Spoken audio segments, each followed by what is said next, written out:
एक समय की बात है। एक गांव में बहुत बड़ा पुराना बड़ा सा घर था। पूरे गांव में वह घर भूतिया खंडहर के नाम से जाना जाता था। कोई भी गांव वाला उसके आगे से निकलने में बहुत डरता था। आधी रात होते ही उस घर से डरावनी डरावनी आवाजें आने लगती थी।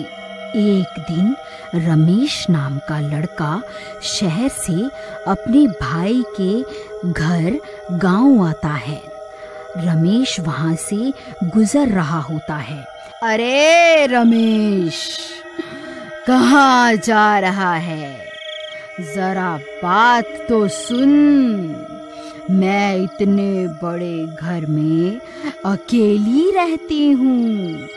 तुम आ जाओ, हम मिलकर रहेंगे, बहुत मजा आएगा। अरे नहीं, ये तो चुड़ैल है। ये यहाँ कैसे आ गई? भागो रे भागो, हाय मम्मी बचा लो। अरे रुक, जाता कहाँ है? मैं बहुत दिन से भूखी हूँ।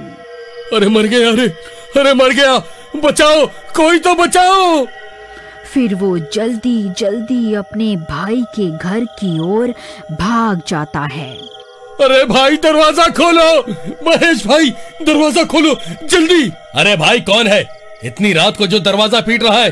जाओ, कविता जरूर तुम्हारा भाई होगा, वो ही बेसमय आ जाता है। अजी क्या कहा आपने मेरे भाई के बारे में?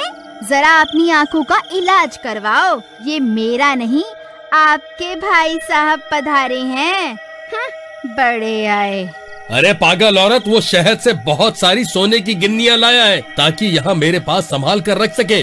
क्या कह रहे हो जी? तो ऐसा बोलो ना कि लक्ष्मी जी पधारी है। मैं अभी आई लक्ष्मी जी। फिर वो दरवाजा खोलती है तो रमेश डरा हुआ खड़ा होता है।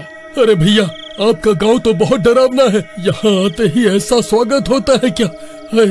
पर हुआ क्या?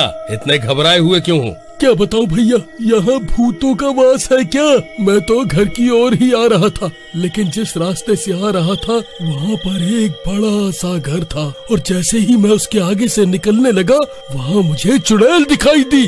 वो मुझे बुलाने लगी। क्या कह रहे हो भाई? तुम्हें वहाँ से नहीं आना चाहिए था। वहाँ से जो भी निकलता है वो गायब हो जाता है। नहीं भैया, मैं वहाँ रुका ही नहीं। जैसे ही चुड़ैल दिखी मैं तो वहाँ से 9-2-11 हो लिया। अब सब ठीक है, तुम घबराओ नहीं। हम कल ही जाकर इन गिन्नियों को किसी सुरक्षित जगह पर दबा देंगे। फिर अगले दिन सुबह होने पर चलिए अब इन सारी सोने की गिन्नियों को सही जगह ठिकाना लगा दें, जहाँ ये सुरक्षित रहें।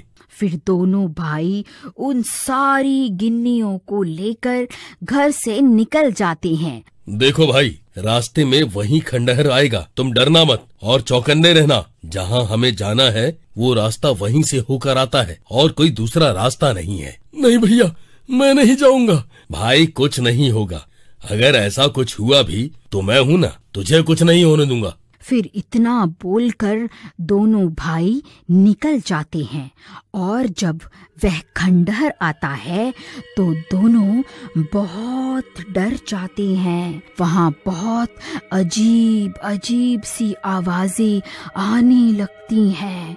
भैया मुझे तो डर लग रहा है। कौन हो तुम दोनों? अब तुम दोनों नहीं बचोगे। हा हा हा हा हा।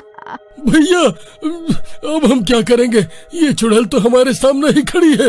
तुम डरो मत, मैं तुम्हें कुछ नहीं होने दूंगा, तुम मेरे पीछे आ जाओ। फिर चुड़ैल महेश को अपने मुंह में निगल लेती है।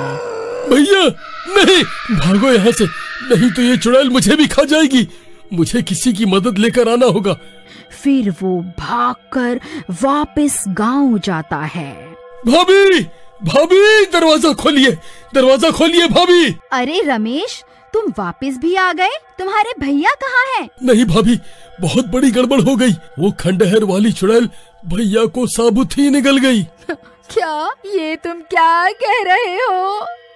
नहीं, ऐसा नहीं हो सकता। भाभी, मैं सच कह रहा हूँ, मेरे सामने ही वो चुड़ैल भैया को निगल गई। मैं किसी तरह भाग आया ताकि मदद लेकर आ सकूं। फिर कविता घर के अंदर जाती है और सोचने लगती है कि अब क्या करें। इतने में रमेश कुछ गांव वालों को भी इकट्ठा कर लेता है। फिर कविता, रमेश और सब गांव वाले उसी खंडहर के पास जाते हैं। अरे ओ चुड़ैल, बाहर निकल, मेरे पति को खा गई। हिम्मत है तो बाहर निकल। अरे भाभी, आपको डर नहीं लगता क्या? देवर जी, डर तो लगता है, लेकिन अपने पति को बचाने के लिए मुझे अपनी जान की कोई परवाह नहीं है। इतने में चुड़ैल वहाँ आ जाती है। सब गांव वाले बहुत डर जाते हैं। आई मम्मी, बचा लो, अभी तो मेरी शादी भी नहीं हुई। अरे कविता बहन, आपके तो पति के पेट में है, आप भी अंदर चली जाओ। दोनों साथ में खुशी खुशी अंदर रहना, मजे करना। मैं मरना नहीं चाहता। भाभी जी नमस्ते, मैं जा रहा हूँ। ये तो बहुत खतरनाक दिखती है, भागो रे यहाँ से, अपनी जान बचाओ। बेकार में इनके साथ आ गए। डरपोक कहीं का, चल भाग यहाँ से। फिर सब गांव वाले डर के मारे वहां से भाग जाते हैं। अरे रुको डरपोक गांव वालों, कहाँ भाग रहे हो? ए चुड़ैल, उन्हें छोड़, इधर देख, मैं यहीं खड़ी हूँ। मैं तुझसे नहीं डरती, समझी ना? तूने मेरे पति को निगल लिया, मैं तुझे नहीं छोड़ूंगी। अरे भाभी, ये क्या कर रही हो? आराम से बातचीत करके भी तो मामला निपटाया जा सकता है। तू वही है ना जो कल यहाँ से बचकर भाग गया था। उसे छोड़, पहले मुझे खा के तो दिखा जरा। देवर जी, आप दूर हट जाइए। फिर रमेश एक पेड़ के पीछे छिप जाता है। ए पागल औरत, तुझे भी तेरे पति के ही पास पहुँचा दूंगी। हाँ हाँ, तो खा ना मुझे, डर क्यों रही है? फिर उस चुड़ैल को बहुत गुस्सा आ जाता है और वो कविता को भी मुंह में डालकर निगल जाती है।